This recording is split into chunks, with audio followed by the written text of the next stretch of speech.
আমাদের প্রিয় ভাইকে নিরপরাধ মানুষকে হত্যা করেছে, এখন তার পক্ষে কথা বললে গীবত? এ জোরকন গীবত? ভালো করে বুঝবেন, রাসূল বলেছেন শুধুমাত্র হাতের মধ্যে তরোয়াল নিয়ে রাজপথে নামায় জিহাদ নয়, সবচেয়ে বড় জিহাদ হলো জালেমের জুলুমের বিরুদ্ধে কথা বলা। আর আমি জালেমের জুলুমের বিরুদ্ধে আব্দুল সালাম যুক্তিবাদী, হাসিনা দেশে থাকতেও কথা বলেছে, এখনো বলবে ইনশাআল্লাহ। আমার প্রিয় বন্ধুগণ, মুসলমান ভাইরা, তাহলে নিরপরাধ মানুষকে হত্যার জন্য আমরা বিচার চাই কি চাই না? আমরা মাজলুমদের পক্ষে আছি না নাই? গভীর মনোযোগ, ভালো করে বোঝেন এত কথা আমি কেন বলতেছি। এই যে 1450 বছর আগে মক্কার দারুন নাদওয়ার সংসদে রাসূলের বিরুদ্ধে আবু জেহেল যেই তিনটে ষড়যন্ত্র করেছিল, গত 16 বছরে আমার দেশের স্বৈরাচাররাও আমার দেশের আলেমদের নিয়ে ইসলামের বিরুদ্ধে তারাও তিনটে ষড়যন্ত্র করেছিল। এই তিনটে ষড়যন্ত্র কি আমাদের কোরআন থেকে জানার দরকার আছে না নাই? আমার প্রিয় বন্ধুগণ, মুসলমান ভাইরা, গভীর মনোযোগ, কোনো দিকে নজর নেই, কোনো দিকে তাকাতাকি নাই, কথাগুলো সুন্দর করে মনোযোগ দিয়ে বোঝার চেষ্টা করবেন। 1450 বছর আগে মক্কার দারুন নাদওয়ার সংসদের ভেতরে আবু জেহেল আমার রাসূলের বিরুদ্ধে যেই তিনটা ষড়যন্ত্র করেছিল, গত 16 বছরে বাংলাদেশের বিরুদ্ধে, এই বাংলাদেশের ভেতরে আমার দেশের স্বৈরাচাররা একই রকম ভাবে তিনটা ষড়যন্ত্র করেছে। জোরে বলেন কয়টা? তিনটা। দলিল হলো আল্লাহর কোরআন, সূরাটির নাম সূরা আনফাল, আয়াত নম্বর হলো 30। খাতা কলম থাকলে লিখে নেন, মোবাইল থাকলে রেকর্ড করে নেন। আল্লাহ তাআলা কত চমৎকার করে সূরা আনফালের 30 নম্বর আয়াতের ভেতরে বলেছে, আল্লাহ তাআলার ঘোষণা, ওয়াইদ ইয়ামকুরু বিকাল্লাযিনা কাফারু। আল্লাহ বলেন, ইয়া রাসূলুল্লাহ, আবু জেহেল আপনার বিরুদ্ধে ষড়যন্ত্র করতেছে, কিয়ামত পর্যন্ত করবে। ইয়ামকুরু শব্দটি মুজারের সিগা, বর্তমান, ভবিষ্যৎ, প্রেজেন্ট, ফিউচার। আল্লাহ বলেন, ইয়া রাসূলুল্লাহ, আবু জেহেল আপনার বিরুদ্ধে ষড়যন্ত্র করতেছে, কিয়ামত পর্যন্ত করবে। এখন আমি আপনাদের জিজ্ঞাসা করি, বলেন তো আবু জেহেল কি কিয়ামত পর্যন্ত বেঁচে থাকবে? না। তাহলে আল্লাহ মনে হয় ভুল করে লিখেছে। না। আপনাদের কি মনে হয় আল্লাহ কি ভুল করে? আল্লাহ ভুল করেন এমন কথা বললে ঈমানও থাকবে না। কিন্তু আল্লাহ তাআলা যদি এই জায়গার মধ্যে মাকারা শব্দ দিত, এই জায়গার মধ্যে অর্থ হয়ে যেত, কিন্তু আল্লাহ মাকারা শব্দ ব্যবহার না করে ইয়ামকুরু শব্দটি কেন ব্যবহার করলো? এই আয়াতের ব্যাপারে তামাম পৃথিবীর ভেতরে সমস্ত মুফাসসির কেরাম একমত পোষণ করেছেন, কিয়ামত পর্যন্ত আবু জেহেল থাকবে না, কিন্তু আবু জেহেলের নাতি পুতিরা, যোগ্য উত্তরসূরিরা কিয়ামত পর্যন্ত দেশে দেশে থাকবে। এ কার বক্তব্য? আল্লাহ। আসেন আমি যদি একটা কথা বানাই বলি, আপনার কাছে আমার জিহ্বা কাটে নেবেন, আমার কোনো আপত্তি নেই। তবে আমি কোরআন থেকে দলিল দিয়ে যদি কথা বলি, আর আপনারা নিজেদেরকে যদি মুসলমান বলে দাবি করেন, আপনারা মেনে নিতে বাধ্য। তাহলে চিৎকার করবেন, আবু জেহেল কিয়ামত পর্যন্ত থাকবে। কে বললেন? আল্লাহ। আরো জোরে বলেন আল্লাহ। রাসূল ডাক দিয়ে বলেন, আল্লাহ। আপনি তো বলেন কিয়ামত পর্যন্ত আবু জেহেলরা জমিনের মধ্যে থাকবে, আমরা আবু জেহেলদেরকে চিনতে পারবো কেমনে? আল্লাহ বলেন, ইয়া রাসূলুল্লাহ, কিয়ামত পর্যন্ত আবু জেহেল যারা হবে তারা সব সময় কাজ করবে তিনটা। জোরে বলেন কয়টা? তিনটা। আরো জোরে? তিনটা। জোর হলো না? তিনটা। আবু জেহেল সব সময় তিনটা কাজ করবে। তার মধ্যে প্রথম নম্বর কাজ হলো, এই জমিনের মধ্যে যারা কোরআনের হক কথা বলবে, দিন প্রতিষ্ঠার কথা বলবে, ইসলামী আন্দোলনের কথা বলবে, জালেমের জুলুমের বিরুদ্ধে কথা বলবে, প্রথম নম্বর কাজ হলো এই জমিনের ভেতরে যারা কোরআনের হক কথা বলবে, লিইসবিতুকা, তাদেরকেই তারা জেলের ভেতরে বন্দী করবে।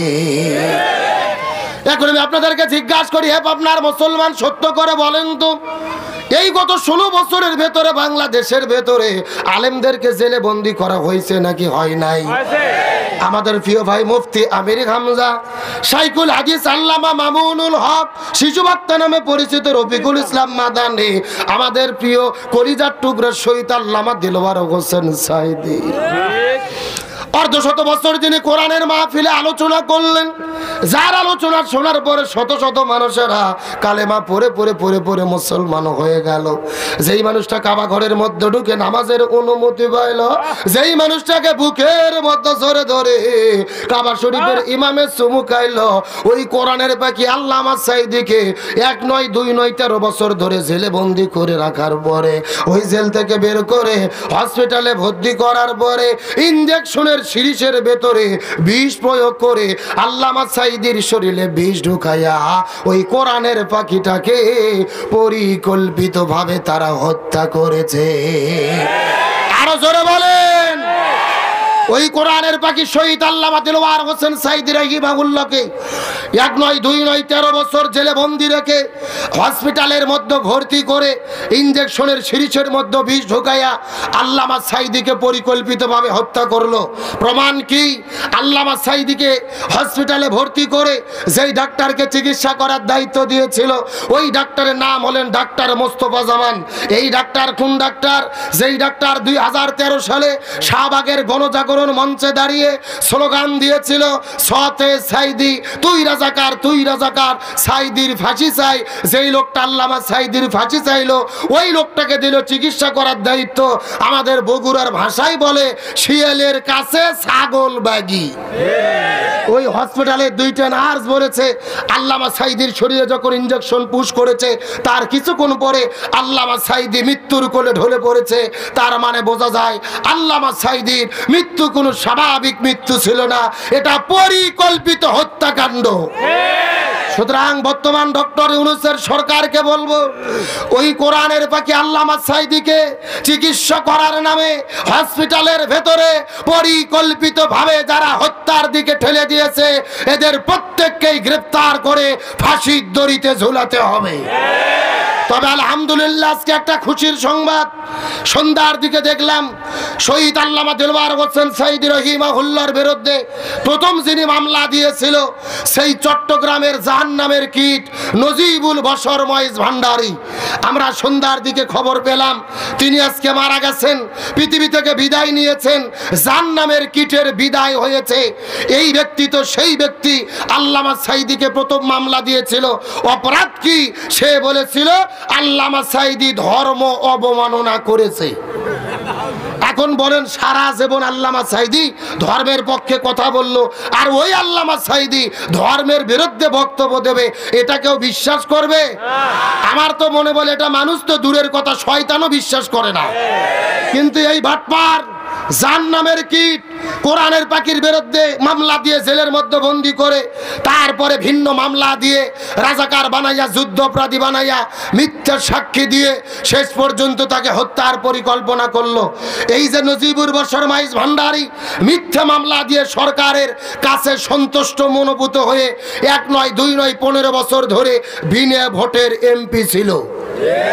এ কথা বলেন না কেন? ইতিহাস ভুলে গেলে চলবে না। আমরা পরিষ্কার করে বলি, নজিবুল বশর ময়েজ ভান্ডারী যদি বেঁচে থাকে, তাকে গ্রেফতার করে ফাঁসির দড়িতে ঝোলাতে হবে। আর যদি তিনি বিদায় নিয়ে থাকে, আমাদের পরিষ্কার কথা, এই বাটপারের জানাজা কোনো আলেমের দ্বারা হতে দেওয়া হবে না। তার কারণ আল্লামা সাঈদীর বিরুদ্ধে যিনি মিথ্যা মামলা দিয়েছে, এর জানাজা কি কোনো হক্কানি আলেম করতে পারে? এ কোনো হুজুর করতে পারে? আমরা পরিষ্কার করে বলি, আর জানাজায় যেন কোনো আলেম পাওয়া না যায়, কোনো হুজুর পাওয়া না যায়।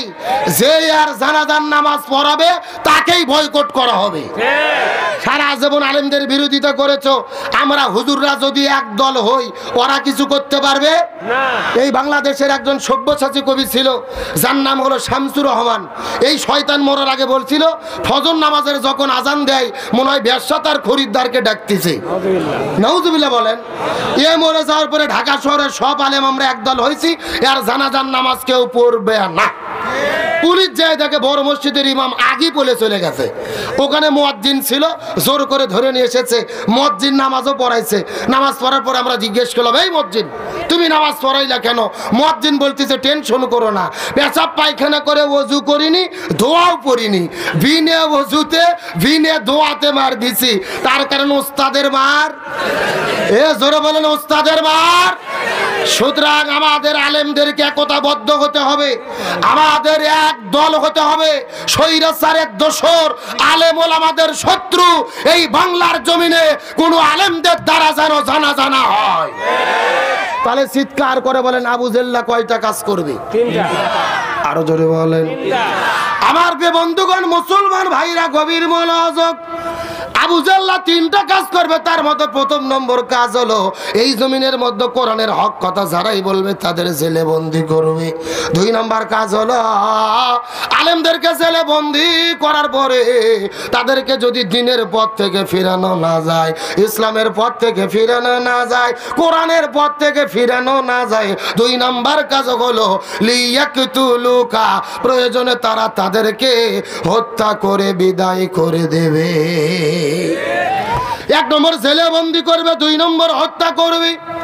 আমাদের নকিব, আমাদের আবার মৌলানা মতিউর রহমান নিজামী, আব্দুল কাদের মোল্লা, সালাউদ্দিন কাদের শাখা চৌধুরী কত ইসলামী আন্দোলনের বীর সিপাহীর আবারদের গত 16 বছরের ভেতরে মিথ্যা মামলা দিয়ে গলার মধ্যে ফাঁসির দড়ি ঝুলাইয়া বিদায় করে দিয়েছে। এই মানুষদের কোনো দোষ ছিল না, এদের কোনো অপরাধ ছিল না। এদের অপরাধ হলো একটা, এই জমিনের ভেতরে তারা কোরআনের সমাজ গঠনের স্বপ্ন দেখেছিল।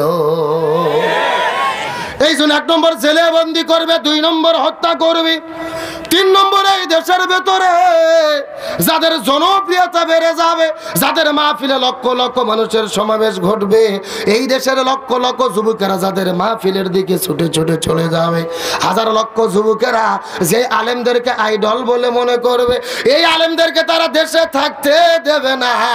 লিইকুরিজুকা, তাদেরকে তারা দেশ থেকে বের করে দেবে।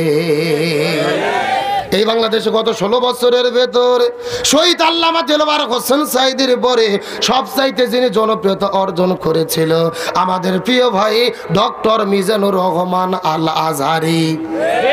ওই আজহারি ভাই জনপ্রিয়তা অর্জন করার কারণে এই দেশের মধ্যে তাকে থাকতে জায়গা দেওয়া হলো না, তাকেও বাংলাদেশ থেকে মালয়েশিয়া যাইতে বাধ্য করা হলো। এই জন্য আবু জেল্লা তিনটা কাজ করবে, এক নম্বর জেলে বন্দি করবে, দুই নম্বর হত্যা করবে, তিন নম্বর দেশ থেকে বের করে দেবে। এখন আমি আপনাদেরকে জিজ্ঞাসা করি, বলেন তো পাবনার মুসলমান, এই তিনটা কাজ গত 16 বছরে আমার দেশের আবু জেলেরা করছে নাকি করে নাই? এ জোরে বলেন, করছে নাকি করে নাই? তার মানে বোঝা গেল 1450 বছর আগের আবু জেহেল আর বাংলাদেশের গত 16 বছরের আবু জেহেল, এদের ভেতরে বিন্দু মাত্র কোনো পার্থক্য নাই। তবে আল্লাহর কি খেলা, আল্লাহর কি ফয়সালা। আজহারি ভাইকে দেশ থেকে বের করে দিয়েছিল, এক সপ্তাহে তিনি দেশে ফিরেছে। কক্সবাজারের মাহফিলে 15 লক্ষ মানুষের উপস্থিত ঘটেছে। আল্লাহু আকবার কোন। আগে মাহফিল করলে লোক হয়তো 1 লাখ, এখন মাহফিলে লোক হচ্ছে 15 লাখ। তাহলে আপনি দেশ ছাড়া করে হত্যা করে মারিয়া কি লাভ করবেন? এ কথা কর না কা। তার মানে বোঝা যায় বাধা দিলে আরো জনপ্রিয়তা বেড়ে যায়।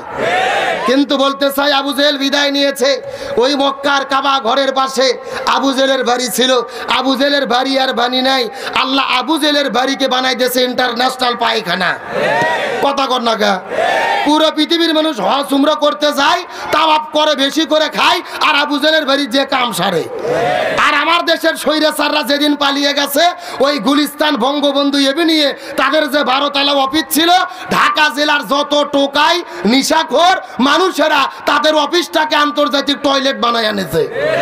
এ কথা কর না কে। পুরো ঢাকা শহরের লোক ওখানে যাইয়া টয়লেট বাথরুম সারতিছে।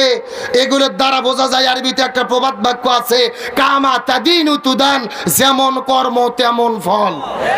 কিন্তু আমরা বলতে চাই শুধু তাদের অফিস নয়, যেই গণভবনে ছিল ধানমন্ডি 32, এগুলোকে জাদুঘর বানানোর দরকার নেই। ওই গণভবন আর ধানমন্ডি 32কেও জাতীয় টয়লেট বানানো দরকার। তাহলে বাংলাদেশের মানুষ যতদিন ঢাকা যাবে ওখানে কাজ ছাড়বে আর স্বৈরাচারদের প্রতি ঘৃণা স্থাপন করবে।